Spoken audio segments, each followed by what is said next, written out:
Good morning students.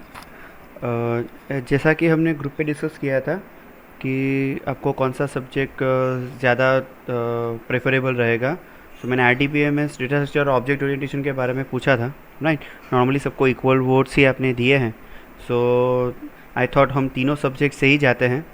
So first I will start the videos with object orientation programming in C++, और जैसे जैसा मुझे time मिलता जाएगा मैं हर एक सब्जेक्ट का एक एक वीडियो बना के अपलोड करता जाऊंगा, ताकि आप घर पे बैठ के आराम से उसको सीख सको, ठीक है।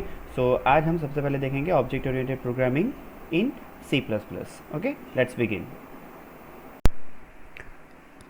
Now the question is what is OOP, what is object orientation. Okay, normally हम पहले ये सोच लेते हैं कि ऑब्जेक्ट ओरिएंटेशन या OOP कोई एक लैंग्वेज है, right? But it is not a language. First thing, OOP is an architecture, or you can say it is a point of view, how you design your program, right? So और ये एक ऐसा architecture है जिससे हम real time की problem को solve कर सकते हैं। Just look at my first point, OOP is a programming approach which can be use to solve real time problems. वो एक अप्रोच है, प्रोग्रामिंग अप्रोच है, जिससे हम रियल टाइम की प्रॉब्लम सॉल्व कर सकते हैं।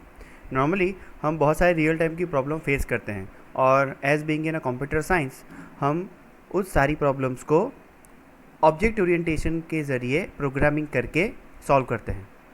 ओके, ऑब्जेक्ट ओरिएंटेशन ऐसा नहीं है कि सिर्फ C++ में हो सकता है, जावा के अंदर, पाइथन के अंदर, ऑब्जेक्टिव सी के अंदर, C# के अंदर, और बहुत सारी लैंग्वेजेस हैं जो पूरी तरह से ऑब्जेक्ट ओरिएंटेशन पे बेस्ड है। ओके, ऑब्जेक्ट ओरिएंटेशन में सबसे इम्पॉर्टेंट जो वर्ड है वो है object. Okay, so what is object? So object is an instance of a class. Okay, it is an instance which represents some particular class. So उससे एक और क्वेश्चन बनता है that what is class? Class क्या होता है? Then class is any real world entity which contains attributes and behavior. Now what is attributes and what is behavior? That we'll see in our next slide. Okay, but we need to remember these two things, class and object. These two things are very important in object orientation. Okay, now OOP language like C++ or C# or Java or Python, any other language, right? So OOP language allows us to solve the real problems using the objects and the class. मतलब C++ जो हम सीखने वाले हैं वो एक ऐसी language है जो हमें फैसिलिटेट करती है या हमें फैसिलिटी प्रोवाइड करती है कि उसके अंदर हम क्लासेस और ऑब्जेक्ट बना सकें। और जो लैंग्वेज क्लासेस और ऑब्जेक्ट हमें बना देती है और हमें फैसिलिटी देती है बनाने की, उसके ज़रिए हम ऑब्जेक्ट ओरिएंटेशन का यूज़ करके रियल टाइम की प्रॉब्लम सॉल्व कर सकते हैं। Okay, so this is a short introduction of OOP, right.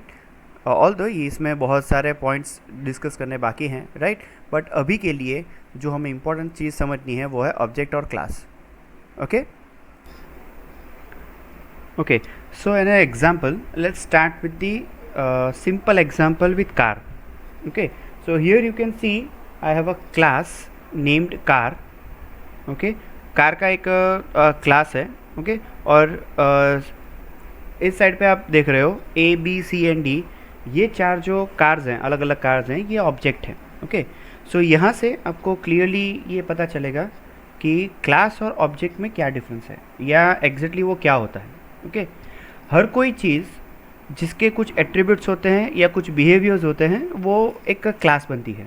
Okay, जैसे अगर मैं एग्जांपल लूँ कार का, तो कार के एट्रीब्यूट्स आप यहाँ पे लिस्ट आउट हैं, आप देख सकते हैं दैट नेम, कार का नाम हो सकता है, कार की कंपनी होगी जिसको मैन्युफैक्चर किया होगा जिसने, उसका कोई कलर होगा ग्रे या वाइट या रेड या कुछ भी, उसका टाइप होगा कि भाई वो SUV है या सीडान है या हैचबैक कार है, उसकी सीट्स होगी कि भाई 5 सीटर है 7 सीटर है। ओके, कार का कोई RTO का नंबर होगा, उसका हॉर्स पावर हो सकता है कि भाई कितने हॉर्स पावर की कार है, राइट। सो ये सारे एट्रीब्यूट्स हैं। Okay, in the same way class के कुछ बिहेवियर्स होते हैं, जैसे कार के बिहेवियर हैं कि हम उसको रेस कर सकते हैं, हम उसको ब्रेक लगा सकते हैं, हम उसको लॉक कर सकते हैं, अनलॉक कर सकते हैं, राइट। सो ये बिहेवियर्स हैं। ओके, अगर मैं C++ लैंग्वेज के बारे में या किसी भी लैंग्वेज के हिसाब से अगर बोलूँ, तो जो एट्रीब्यूट्स हैं वो बनती है उस क्लास की प्रॉपर्टीज़, और जो बिहेवियर है वो बनता है उस क्लास का मेथड्स, वो बनते हैं उस क्लास के मेथड्स, राइट। या आप नॉर्मली सी लैंग्वेज के हिसाब से अगर मैं बोलूँ तो वो फंक्शंस हैं, ये सारे फंक्शंस हैं और ये सारे वेरिएबल्स हैं। ओके, एट्रीब्यूट जो है वो वेरिएबल्स हैं, बिहेवियर जो है वो फंक्शंस है। ओके, सो हम एक एग्जांपल के तरीके से हम अगर लें तो मैंने एक क्लास डिज़ाइन किया कार नाम का, उसमें कुछ वेरिएबल्स बनाए, name, company, colour, type, seat, number, power, और उसके अंदर कुछ फंक्शंस बनाए, race, brake, lock, unlock, right. ये पूरी तरीके से मेरा एक क्लास बना। ओके, अब मुझे उस क्लास के ऑब्जेक्ट बनाने हैं, राइट। सो अब हम ए बी सी और डी, ये जो आप ऑब्जेक्ट्स देख रहे हैं, ओके, ये अलग अलग कार्स हैं। ओके, जैसे कि आप देख रहे हैं, these are different cars. Okay, और जब हम इस कार के बारे में बात कर रहे हैं, right, so car A represent कर रही है क्लास कार को, मतलब ए नाम की जो कार है उसका नाम होगा, उसकी कंपनी होगी, उसका कलर होगा, उसका टाइप होगा, वो रेस कर सकती है, ब्रेक कर सकती है, लॉक अनलॉक कर सकते हैं, राइट। और सेम चीज़ कार बी भी कर सकती है, कार सी और कार डी, चारों के चारों कर सकते हैं। ओके, सो ये जो चार है वो ऑब्जेक्ट्स हैं, किसके? क्लास के। क्लास एक जनरल चीज़ है और ऑब्जेक्ट एक इंडिविजुअल चीज़ है। ओके, जैसा कि आप देख रहे हैं नीचे कि कार ए जो है तो उसके नाम को देने के लिए मुझे क्या यूज़ करना पड़ता है? ए डॉट नेम, ओके, या B dot name, car B का नाम देने के लिए, कार सी के कलर को देने के लिए सी डॉट कलर, डी के कलर को देने के लिए D dot colour, okay, B के नंबर को रिप्रेजेंट करने के लिए बी डॉट नंबर, सी के नंबर को रिप्रेजेंट के लिए सी डॉट नंबर, इन सच अ वे, राइट। सो हम एक क्लास बनाते हैं कार नाम का, फिर उसके ऑब्जेक्ट डिज़ाइन करते हैं और फिर ऑब्जेक्ट की प्रॉपर्टी सेट करते हैं, और जैसे हम प्रॉपर्टी सेट कर रहे हैं वैसे भी हम फंक्शन भी कॉल कर रहे हैं। जैसे मैं लिख सकता हूँ A dot race, A dot brake, A dot lock, A dot unlock, right, और ऐसा चारों ऑब्जेक्ट के साथ हम कर सकते हैं। ओके, इसे प्रैक्टिकली कैसे इम्प्लीमेंट करते हैं वो अभी हमारा लुकआउट नहीं है, वो हम बाद में देखेंगे। ओके, कि इसको प्रैक्टिकली कैसे इम्प्लीमेंट करते हैं C++ के अंदर। अभी के लिए आपको जो चीज़ समझनी है वो ये है कि आप क्लास किसे कहते हैं और ऑब्जेक्ट किसे कहते हैं। ओके, अगर आप क्लासरूम में या अपने घर के आसपास देखो, ओके, सो आपको बहुत सारी ऐसी चीज़ें मिलेंगी जो किसी एक पर्टिकुलर क्लास की ऑब्जेक्ट है।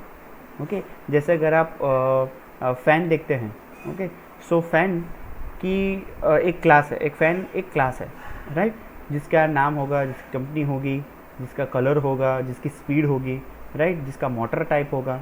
ओके, और आप जिस फ़ैन को देख रहे हैं, आपके घर के अंदर जो फ़ैन ऊपर लगा हुआ है वो किसी पर्टिकुलर फ़ैन का एक ऑब्जेक्ट है। ओके, वो किसी एक कंपनी का होगा, किसी एक ही कलर का होगा, राइट। सो आपके आसपास जितनी भी चीज़ें हैं वो सारी चीज़ें एक क्लास की ऑब्जेक्ट बन जाती है, ठीक है। सो इसी तरीके से हम रियल टाइम में जितनी भी चीज़ें हैं उसका क्लास बना के फिर उसको अलग अलग ऑब्जेक्ट्स दे के फिर उसको हम सॉल्व कर सकते हैं। ओके, मतलब जो मेन हमारा जो मोटिव है वो मोटिव क्या है कि रियल टाइम में जो भी हम देख रहे हैं वो सारी चीज़ों को हम क्लास में क्रिएट करेंगे, क्लास में कन्वर्ट करेंगे, फिर उस क्लास के ऑब्जेक्ट बनाएंगे, उसके मेथड्स बनाएंगे और फिर उसके ज़रिए हम उसको सॉल्व करने की ट्राई करेंगे। ठीक है, आई होप कि आपको ये एग्जांपल समझ में आ गया होगा। ओके, नाउ इस डायग्राम को अच्छी तरीके से देखिए। ओके, हम ऑब्जेक्ट से क्लास को एक्सेस कर रहे हैं, राइट। यहाँ पे जो आपको दिख रहा है वो क्लास है। क्लास के अंदर दो सेक्शन होते हैं, एक पब्लिक सेक्शन और एक हिडन सेक्शन, जिसे प्राइवेट सेक्शन भी कहा जाता है। ओके, ये डायग्राम से आपको ये पता चलेगा कि एग्जैक्टली क्लास का जो आर्किटेक्चर है वो कैसे वर्क करता है, और ये समझना बहुत ज़रूरी है।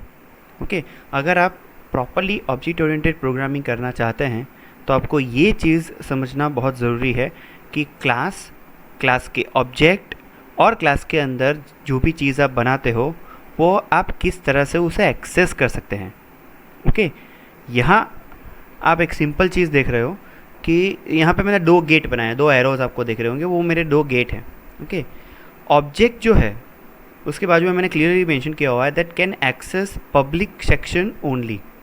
मतलब ऑब्जेक्ट जो है वो सिर्फ पब्लिक सेक्शन के अंदर जो चीज़ आपने बनाई होगी, या वो वेरिएबल हो सकता है या कोई मेथड यानी कि फंक्शन हो सकता है। ओके, सो जो वेरिएबल या फंक्शन आपने पब्लिक सेक्शन में बनाया है, ऑब्जेक्ट सिर्फ उसी चीज़ को एक्सेस कर सकता है। ऑब्जेक्ट को हिडन सेक्शन में यानी कि प्राइवेट सेक्शन के अंदर जो भी वेरिएबल या मेथड होंगे उसके बारे में कुछ पता नहीं होगा, इसलिए मैंने उसको हिडन सेक्शन नाम दिया है। ओके, ऑब्जेक्ट को नहीं पता होता कि वहाँ पे क्या है। ओके, लेकिन ये जो हिडन सेक्शन है या ये जो प्राइवेट सेक्शन आप उसे कह सकते हैं, ओके, उस प्राइवेट सेक्शन के अंदर जो कुछ भी चीज़ बना हुआ है, जो कुछ भी वेरिएबल या फंक्शंस हैं, उसे कौन एक्सेस कर सकता है?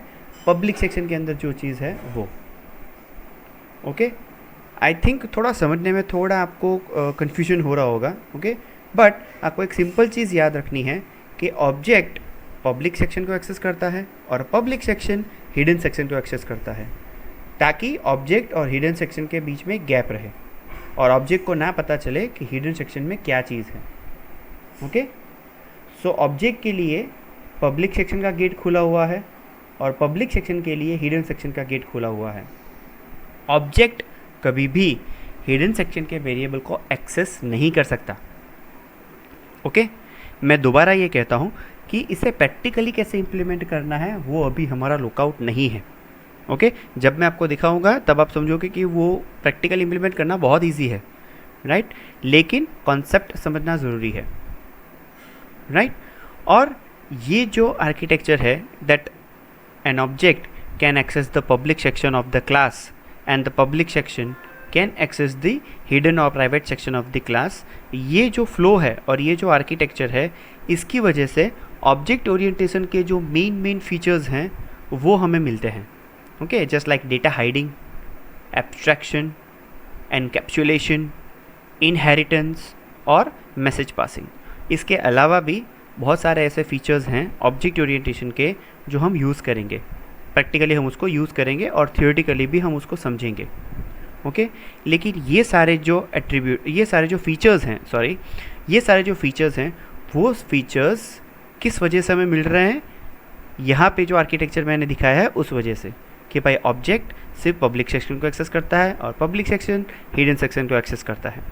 ओके, अब क्लास के अंदर जैसे कि मैंने अपने प्रीवियस स्लाइड में दिखाया था कि क्लास के अंदर एट्रीब्यूट्स होते हैं और बिहेवियर होते हैं। ओके, यानी कि वेरिएबल्स होते हैं और फंक्शंस होते हैं। ओके, सो ये आपके ऊपर है कि आप कौन से वेरिएबल और फंक्शन हिडन सेक्शन में बनाते हैं और कौन से वेरिएबल और फंक्शन पब्लिक सेक्शन में बनाते हैं। ओके, अब जो चीज़ पब्लिक सेक्शन में बनाओगे वो ऑब्जेक्ट एक्सेस करेगा, जो चीज़ हिडन सेक्शन में बनाओगे वो पब्लिक सेक्शन एक्सेस करेगा। ओके, सो आपको सिर्फ ये ध्यान में रखना है कि आपके क्लास के अंदर 2 सेक्शन हो और 2 सेक्शन के अंदर आप अपने एट्रीब्यूट्स और बिहेवियर यानी कि वेरिएबल्स और फंक्शन को डिफाइन करें। ओके, और उसके बाद ऑब्जेक्ट के ज़रिए उसको एक्सेस करें। सिंपल। ओके, ये कॉन्सेप्ट बहुत ही इंपॉर्टेंट है ऑब्जेक्ट ओरिएंटेशन को समझने के लिए, क्योंकि उसकी वजह से ही मेरे जो ये लिस्ट आउटेड फीचर्स हैं वो मुझे मिल रहे हैं। Okay, and I hope you कि आपको ये समझ में आ गया होगा। सो इतने पॉइंट्स आज हमने डिस्कस किए और आपको याद रखना है ऑब्जेक्ट ओरिएंटेशन के बारे में। ओके, सो ये है class as a representation of real time entity with attributes and behaviour. Class किसे कहते हैं? वो एक रियल टाइम एंटिटी को रिप्रेजेंट करता है और उसके अंदर एट्रीब्यूट्स और बिहेवियर होते हैं। दूसरी चीज़, ऑब्जेक्ट क्या होता है? Object is an instance of a class which means it represents single और individual element of a class. मतलब क्लास के अंदर जो जनरलाइज चीज़ हमने बनाई है उसके एक सिंगल इंडिविजुअल एलिमेंट को रिप्रेजेंट करने के लिए हम ऑब्जेक्ट बनाते हैं। ओके, क्लास के अंदर 2 सेक्शंस होते हैं, पब्लिक एंड प्राइवेट। ओके, एक तीसरा सेक्शन भी होता है प्रोटेक्टेड, लेकिन उसके बारे में अभी नहीं देखेंगे। ओके, वो बाद की बात है। सो क्लास के अंदर 2 सेक्शंस होते हैं, private and public. Okay, object जो है क्लास का ऑब्जेक्ट वो क्लास के पब्लिक सेक्शन को एक्सेस कर सकता है, प्राइवेट सेक्शन को वो एक्सेस नहीं कर सकता, और जो पब्लिक सेक्शन है वो क्लास के प्राइवेट सेक्शन को एक्सेस कर सकता है। ओके, मतलब ये जो हमने फ्लो लास्ट स्लाइड में देखा वो, right? that object can have the access of public section and public section can have the access of private section. Okay clearly मुझे लगता है कि ये सारी चीज़ें आपको समझ में आ गई होगी. हमारे नेक्स्ट वीडियो में हम पहले C++ का थोड़ा इंट्रोडक्शन देखेंगे कि C++ लैंग्वेज C लैंग्वेज से कैसे डिफरेंट है. ओके उसके बाद हम ये देखेंगे कि इस लेक्चर में हमने जो समझा है क्लास एंड ऑब्जेक्ट, वो क्लास और ऑब्जेक्ट हम C++ लैंग्वेज में कैसे बना सकते हैं. Okay so enough for this class right. हम नेक्स्ट वीडियो में C++ का इंट्रोडक्शन देखेंगे. Thank you so much. अगर आपको कोई भी क्वेश्चन है आप कमेंट सेक्शन में नीचे रख सकते हैं. I will answer you there. Thank you.